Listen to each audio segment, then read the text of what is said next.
பக்தியால் இறைவனையே கட்டி போட்ட ஒரு தெய்வீக காதல் கதை இது. ஞானம் மனித மனத்தை நாடி வந்த தருணத்தின் கதையே. முருகப்பெருமான் மற்றும் வள்ளி திருமணம். வேடர் குல தலைவர் நம்பிராஜன் வளர்த்த மகள்தான் வள்ளி. ஆனால் அவள் சாதாரண மனித பெண் அல்ல, தேவர்களின் வேண்டுகோளால் பூமியில் பிறந்த தேவலோக பெண் தேவயானையே வள்ளியாக அவதரித்தாள். சிறுவயதிலிருந்தே அவளின் உள்ளத்தில் அறியாத ஒரு தெய்வ ஈர்ப்பு குடியிருந்தது. வள்ளி திணைப்புலத்தை காக்கும் பொறுப்பை ஏற்றாள். பறவைகள் திணையை சாப்பிடாமல் இருக்க கற்கள் எரிந்து குரல் எழுப்பி தினமும் புலத்தை காவல் செய்தாள்.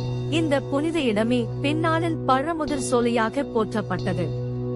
வள்ளியின் தூய மனத்தையும் அழகையும் கண்ட முருகன் அவளை அணுக வேடன் வடிவில் வந்தார். அவளிடம் பேச முயன்றார். ஆனால் சமூக மரியாதையும் வெட்கமும் காரணமாக வள்ளி அவரை மறுத்தாள். மனம் ஈர்க்கப்பட்டாலும் வெளியில் காட்டாத ஒரு மனித மனத்தின் நிலை அது. வள்ளியின் மனம் இன்னும் முழுமையாக திறக்கவில்லை என்பதை உணர்ந்த முருகன் தன் அண்ணன் விநாயகரை உதவிக்கு அழைத்தார். விநாயகர் காட்டி யானை வடிவில் வந்து வள்ளியை பயமுறுத்தினார். அச்சத்தில் உறைந்த வள்ளி வேடன் வடிவில் இருந்த முருகனிடம் அடைக்கலம் நாடினாள். அந்த தருணம் வள்ளியின் வாழ்க்கையில் ஒரு திருப்புமுனை. பயம், தயக்கம், சமூக கட்டுப்பாடுகள் அனைத்தையும் தாண்டி அவள் முழுமையாக சரணடைந்தாள். முருகன் அவளை காப்பாற்றி தன் தெய்வீக உண்மை வடிவை வெளிப்படுத்தினார்.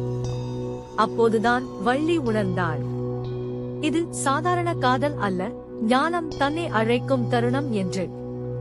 வள்ளியும் முருகனும் கந்தர்வ முறையில் திருமணம் செய்து கொண்டனர். பின்னர் நம்பிராஜனின் சம்மதத்தையும் பெற்று இருவரும் இணைந்தனர். இந்த தெய்வீக திருமணம் நடைபெற்ற புனித தலம் பழமுதிர் சோலை.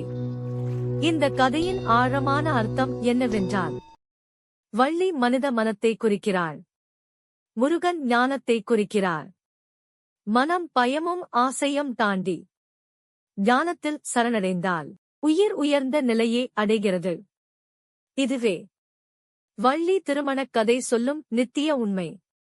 வேல் வேல் முருகா.